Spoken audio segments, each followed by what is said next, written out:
cannot understand why the nightmare dreamer is so disruptive. The pleasant dreamer wants to bask in the sanctuary of his delightful getaway, and he doesn't believe that it's asking too much for the nightmare dreamer to control his outbursts and suffer his horrors in silence. Images in popular culture hurt more brothers than Johnny Weissmuller in a 1940 Tarzan movie. Gangster images be beating the pants off your brothers, tying them to police station, be trying to escape.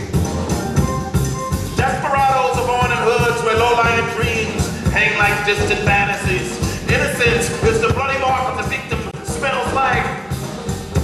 Makes the wolves crazy. Its aroma arouses their senses like the pungent stench of raw flesh. So the softest souls fabricate hardcore facades, trying to keep the dogs off their bones.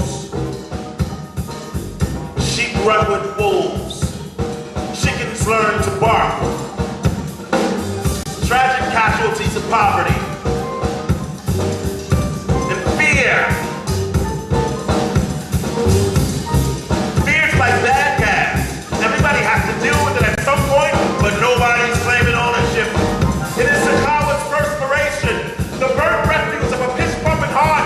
Dudes learn to camouflage their fears with go-to smiles, menacing tattoos, and mad dog stares. Because in the hood, fear is for hoes, but in reality, it's suicide logic. Some dudes posture when they should run fucking outside. Let them come. You gotta get it like you live, dog. So dogs eat dogs.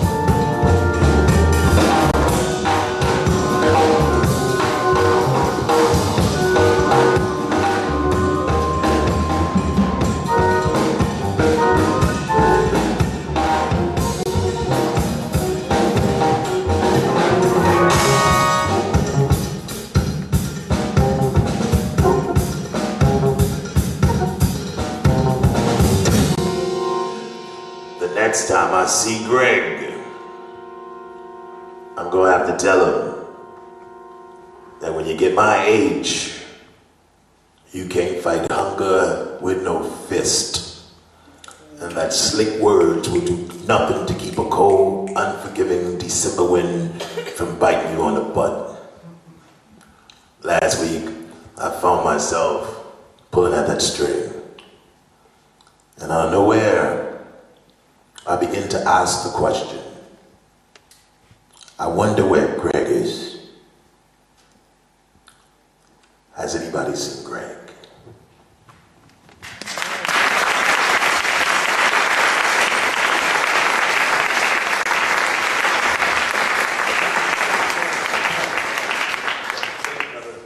Thank you, Aid.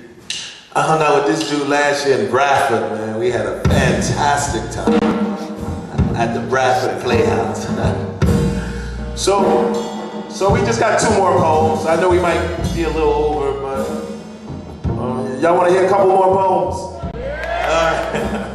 I just have to check first.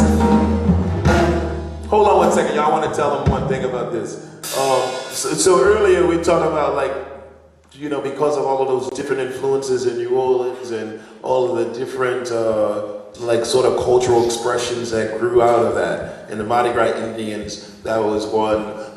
Jazz, that was another thing they have there that we do, that I've grown up with my entire life, is jazz funerals, okay? Now, it's a funeral procession, and you can find similarities in Haiti and West Africa, okay? But it's something we do in New Orleans that's even different from what's done in Haiti and West Africa. And that is, the jazz funeral starts out really somber. And in the traditional way they were done, you played hymns. So you leave the church, and you play like church hymns. And it's like a little march. You do something like this. And so it's a dirge, right? Now, so they got this part where we call releasing the body. And if it's a cemetery that's in the neighborhood, then the procession can go to the cemetery, drop the body off, and then once you leave the cemetery, you leave the body. If we don't leave at the cemetery, the hearse could just go one way and we can go the other. But once we're no longer with the body, then at that point, and this is the thing they don't do in Haiti or West Africa, but in New Orleans we do, at that point, we go from mourning the person's death to celebrating their life. So instead of hymns, now we pump up the music.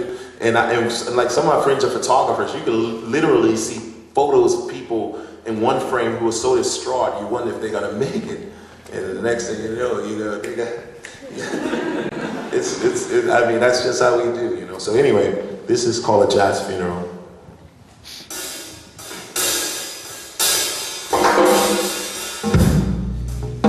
And I wrote this about 1992, and this was a real jazz funeral I went to. The guy was 17 years old, and they call them second lines because the first line is the family and friends. The second line is just the people who come. You don't have to know the person. If you want to come, just come and join in.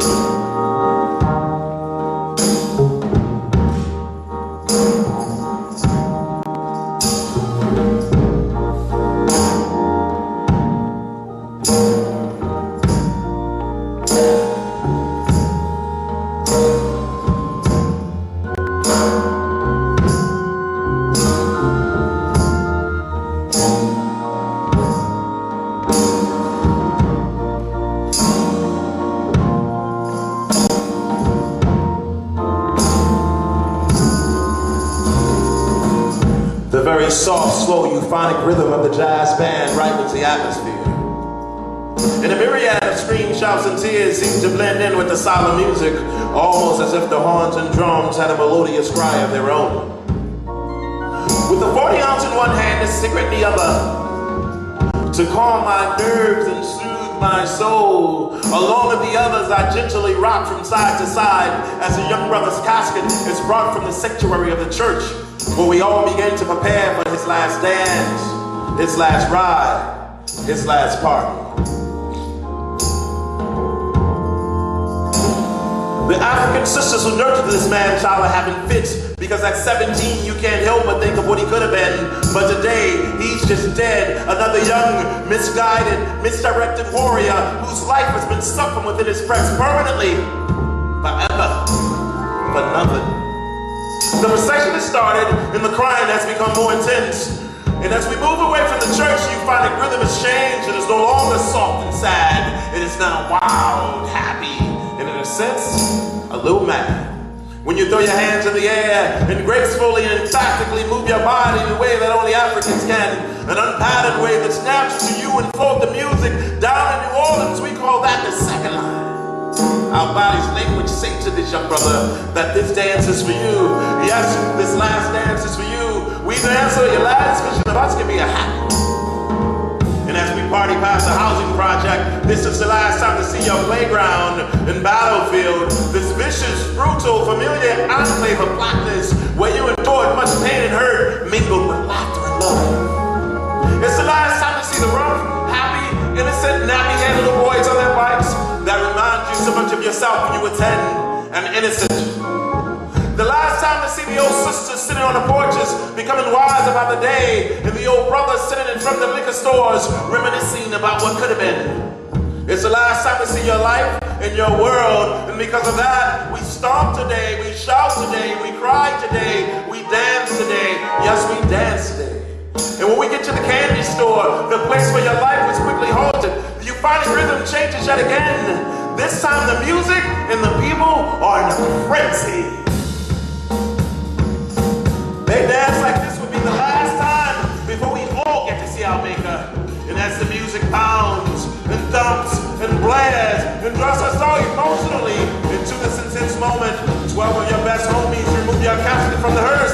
And in a way, equivalent to the white boys, hip hip hooray, your boys thrust your casket to the sky. And they take it down, and they thrust it again triumphantly, angrily, repeatedly, as if to say to your assassin, you can't touch him now. Not your guns, not your bullets, can't touch him now. However, in the midst of this frenzy, the roaring sound of a hot, vicious bullet rips through the air. Perhaps this is the assassin's rebuttal.